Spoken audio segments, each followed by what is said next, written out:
You say, well, he does this or he does that, and the lines are very clear, what you expect, right? Or what he feels he has to do. But now we're in a kind of gray area, 17, and I'm saying to myself, well, what do I expect? What can I expect? What should he be doing? Brian? Did you forget your alarm? Barely. Here, come on. Time to get up.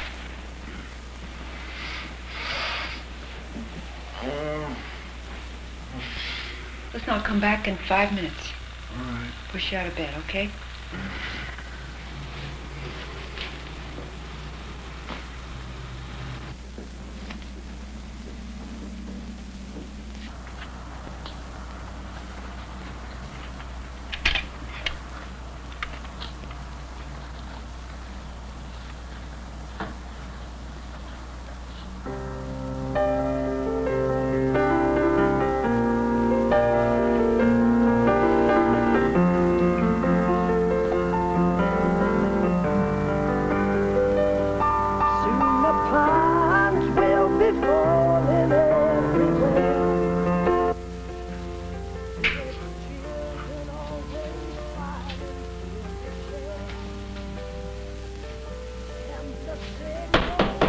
Goes roaring down the creek.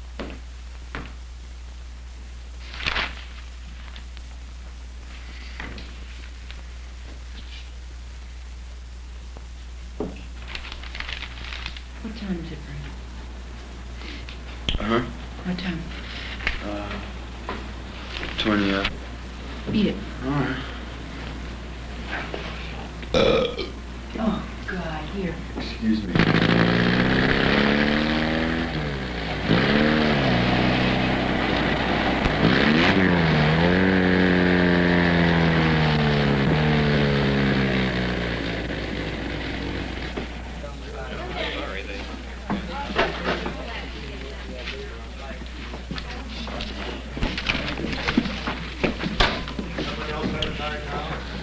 Your mom is fully aware of this, Brian. Let me check one thing real quickly, may I? Sure.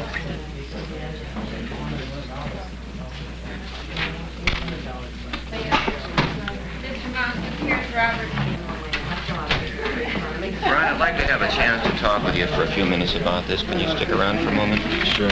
Okay, go in my office and sit there and wait. I'll be with you in just a moment. Okay. Brian, during the past 5 weeks of this semester, you've had several class cuts. What's happening? Well, the only class cuts are typing and, when I can't get up in the morning.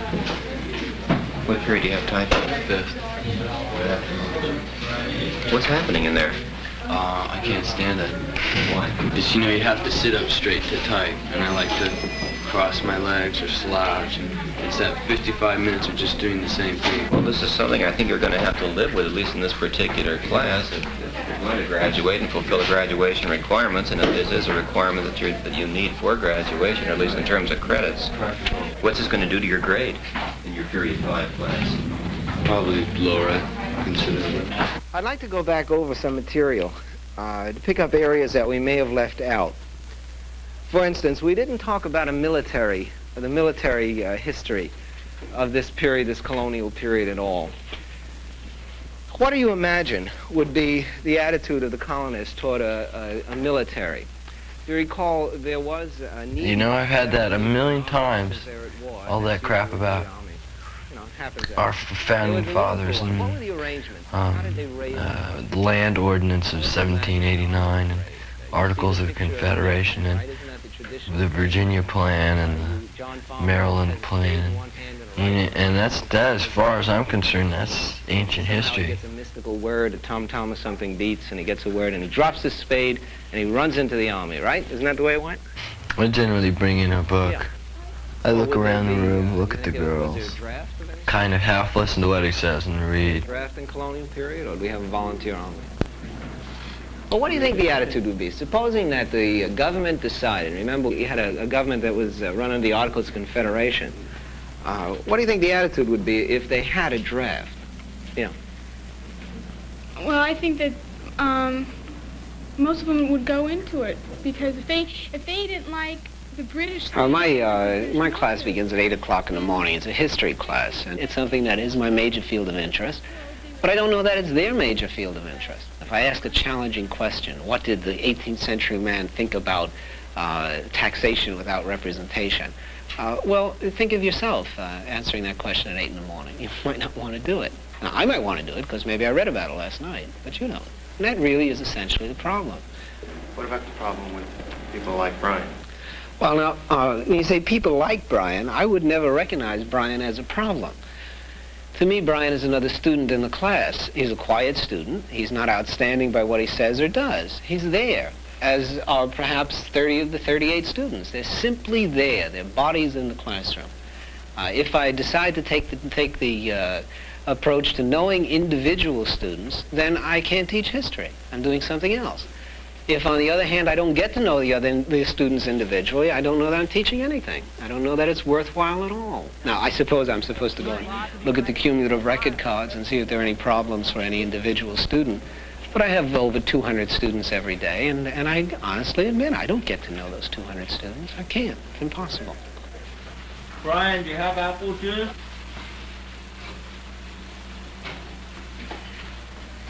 Thumbs closed. It was amazing. Last Monday I woke up and I thought to myself, I didn't realize that I was going to school until I was in front of the gate. And I went, I'm going to school. But what was really surprising was when I did it for 4 days straight. That's why I stayed out of school today. That was because I needed to rest up. You felt lazy. Sure. That's what my old-time friend Rod Fryer said to me today. He said I was bum.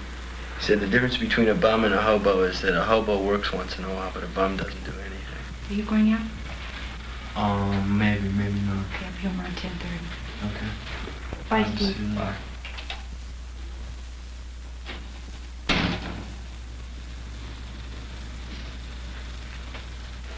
Hello. Joshie, you want to come over? Well, who else is there? Is Gilson there? And who else? Could you ditch Eric? This chick that I thought was going to be in the hospital for 3 months is going in for 8. That 8 months. She walks in, and she says, I want to go to the hospital, I want to stay here for a while. And they go, sure, you can, that's fine, you can come and go whenever you want. They get her in a room and they lock her up. And she's in there for 8 months. We had a big discussion in my U.S. history class with Mr. Schoen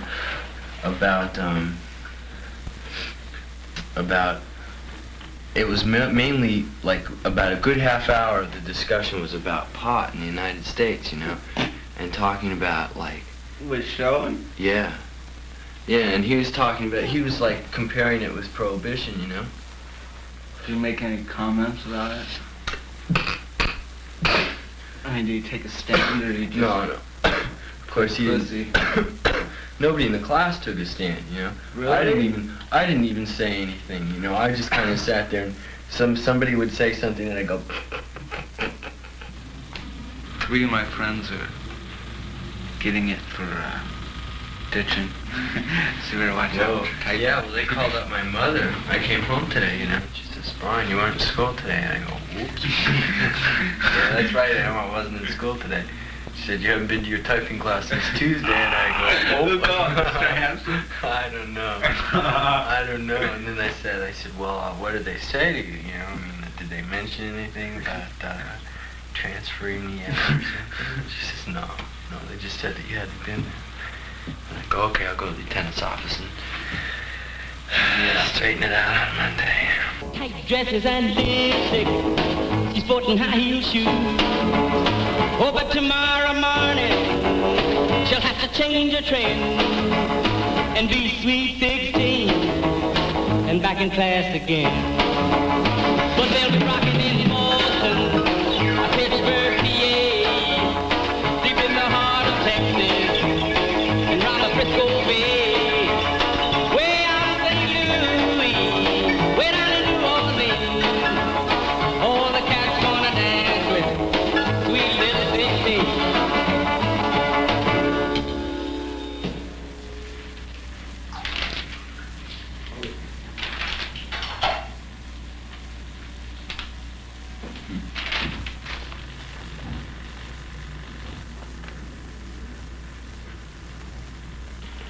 I'm gonna go over to Josh's with Steve and do some contact printing. And then I'll be back later. Whoa, Josh. Down there?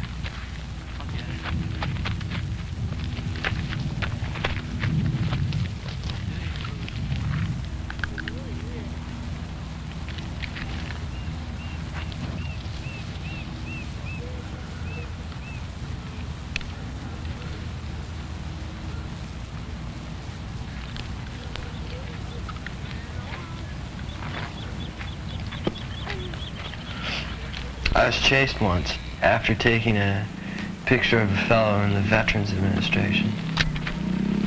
He chased me for about 2 blocks. And I was really scared, and I thought he was going to break my camera.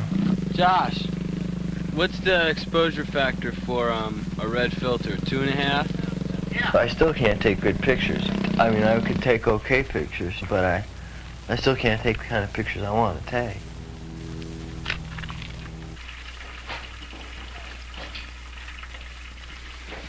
Okay. 1, 2, 3, go. Good. Dodge easy. Okay. It's gonna be really dark, and this might be light, you know. But you take an average, and then you gotta just go through it, developing like you always do. I remember the first thrill I got when I did my first picture at home. I went out and bought a developing kit with a little instruction booklet and enough to do 1 roll of film and make 4x5 contact prints. And I remember I seen it going, ah. And that was the best part, you know. It was like magic. It just go whoosh, and it'd come right out. Hi, Brian. How are you? Good. Haven't seen you for a while. No. How are things going? Pretty good. Good. I brought in a thing from a school in New York called the School of Visual Arts. And I don't know if you ever heard of it. And what I would need. My sister in New York told me that it was a really good school, particularly for visual arts. Let's look over the whole situation first. Okay. And then take it step by step so we can see what we're doing. Now, here's your cumulative file. Back to the time in the 9th grade when you went to Oakwood School. Right. You had an incomplete in English and you had an incomplete in history. Right. What happened? Didn't you finish the semester there? I didn't turn in all the work, so they gave me an incomplete. Mm-hmm. Then, of course, if you don't make up incompletes, they turn to Fs. Right. Then you have a D in math, Right. and C in language and science, and that's as far. Right. What does your record of, let's say roughly a C minus average, what does it mean to you? What happened? I guess I became disenchanted with school. It's the only thing I can think of. Is that what it works out to be, about C minus? Uh-huh. There's something I think you'd find interesting, Brian. Here's a picture of a bell curve. Right. The middle point is 5. The highest is 9. Mm-hmm. G means gifted. The 9G is the upper 2% of all the people in the nation. Right. All right. Do you believe this? Sure. All right. You fall in that category. There you are, 9G, as far as intelligence goes. So you are considered a gifted... Where does it say 9G? Right there. 9G. Oh. You see? So 9 is, say 9. I'm in this thing up here? Yeah. Well, So you are basically in the top 2% of the nation in your ability to do work that is related to reading, writing, analyzing things, abstract reasoning, all of the things that go into learning. Now, come back and take a look at this, and what do you see?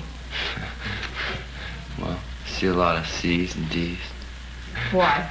Well, I don't like to do homework for some Why? reason. I don't know.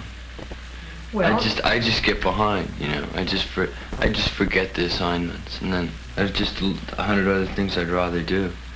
all right, Yeah. let's look at the 100 other things. Let's take one of the other 100 out of there. What would you rather do than sit down and say, do an assignment in English to make you a better writer? Well, today I'd like to fly a kite. It's windy enough. Oh, it's great. Well, first of all, it's just sitting outside, which is nicer than sitting indoors. And then there's some, you know, you've got to watch your kite every once in a while. So sometimes the wind will go up and the kite will go up. Sometimes the kite will come down. Okay, let's project this scene into the future now.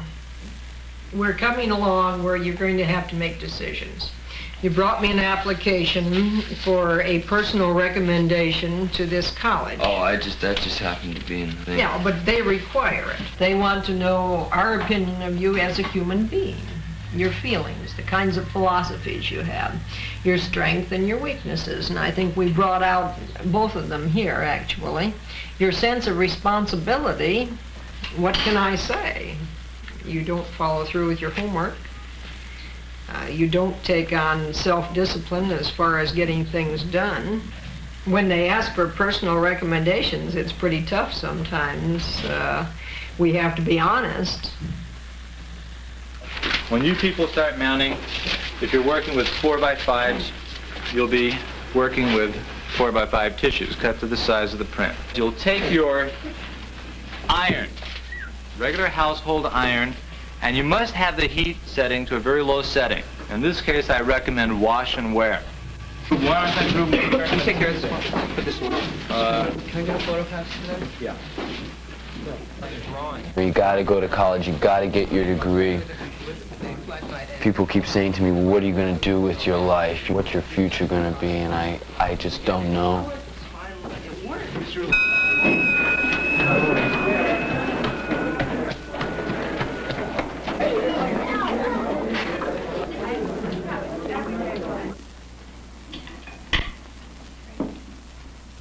What about your photography class?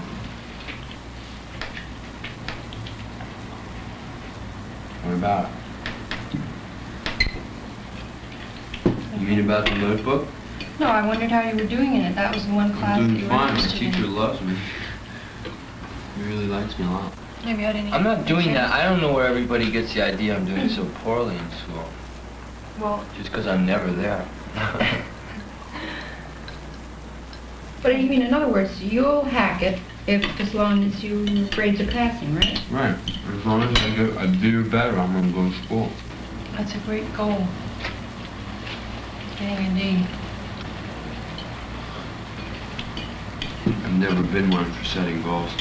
But Brian, the thing that bothers me is that I know you listen to all the people in your peer group, right? I mean, all your pals, but who do you know that... Listen to them in what respect? I mean, I listen to what they say. I mean, you figure that you're all talking about the same stuff, and you know where you're at, and you know where they're at, and that sort of thing. At least you have a basis for discussing things. But I don't think there's anybody outside of that peer group that you have any... Either you don't have respect for them and don't care about what they think, or you just don't care about anybody else's opinions. And there may be some that are valid. Well, yeah, but I mean, people always give me their opinions, you know. I never ask for people's opinions. They're always given to me. Yeah, but they're usually... And that way, you know, I mean, if I ask somebody for their opinion, you know, or if I bring up a subject, you know, and say, well, what do you think? You know, then immediately I'll listen to what they're saying. But when they go, well, now, Brian, I think this, I go, yeah, well.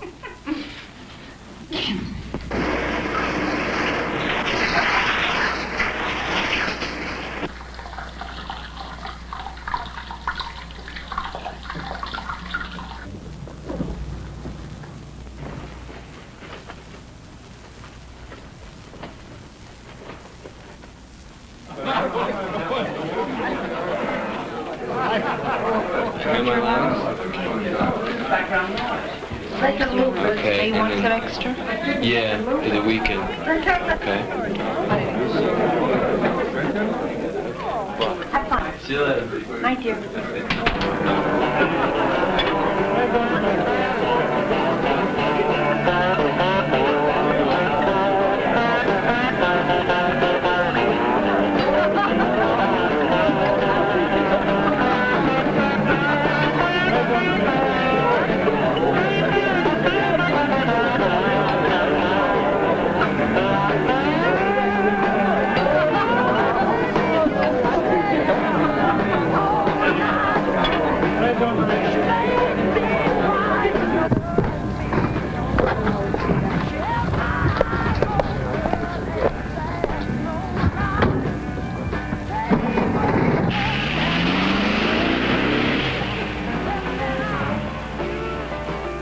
He's supposed to let me know when he's late, which he ordinarily is pretty good about, but he didn't. She was upset at the fact that I didn't come home last night. And, which is, you know, so we've had things like, you know, there have been other times when I haven't come home, and she always gets really upset, you know, and I see absolutely no reason at all to get upset, because, you know I'm okay. I mean, I probably should have called her, but I didn't. I probably did it just to get her uptight. Actually, I didn't even think of it, you know. I didn't even, you know, she was the last thing on my mind. Last night was a different problem, which I simply did not know how to handle, because he told me that he had gone to a girl's house with a girl. And he said, she was 20 years old. He's 17. He said, Mother, I simply could not go with this girl and call my mother and tell her I was going to be late.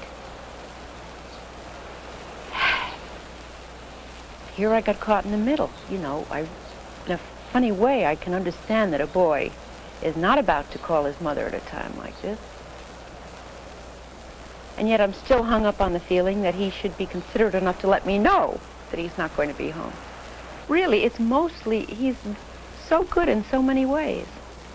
But it's really this arrogant manner, I think, of being above, wanting to be above rules, that just burns me. But it's very hard for me to, fight. Because really, I'd like to treat him like he's a little kid and slug him around sometimes a little bit, but no, I can't anymore. See, suddenly he got to be a big guy from being this little guy that would do all the things he was supposed to, and I can't get accustomed to this. I really can't. I'll be sitting at the dinner table with her, right?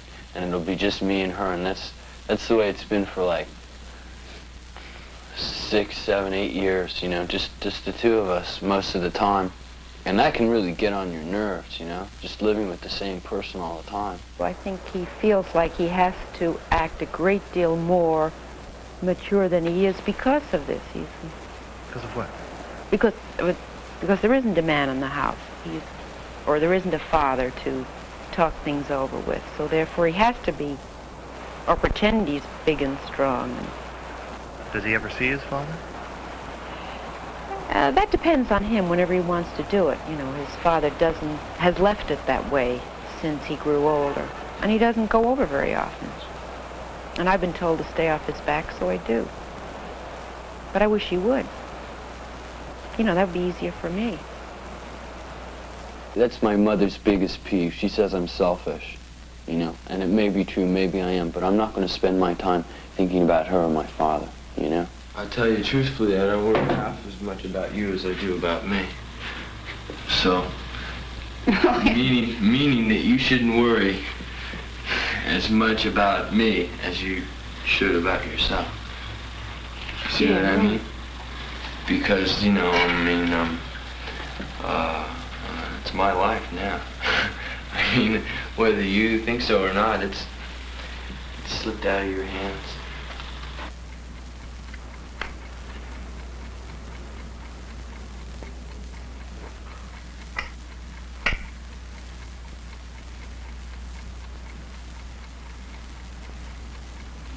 sometimes I don't see any point in anything I'm doing. I just get scared. I'm happy to see that there's a relationship here between you and your mom, which seems to be fairly positive. Keep working on this. This is pretty darn important. But let's try to get to bed earlier, will you? Let me get you readmitted right now. You've missed which periods on Friday? All the periods on Friday and period 5 since Tuesday. Okay, so that's Friday all day. How was your weekend? Fine. Went to a party. Didn't stay up too late, though? No. Well, it was Saturday night. I hope you'd be up by Monday.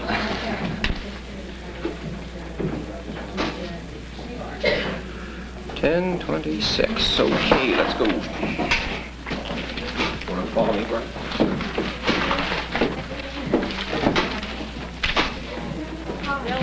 And you're all set. See you later. Right over.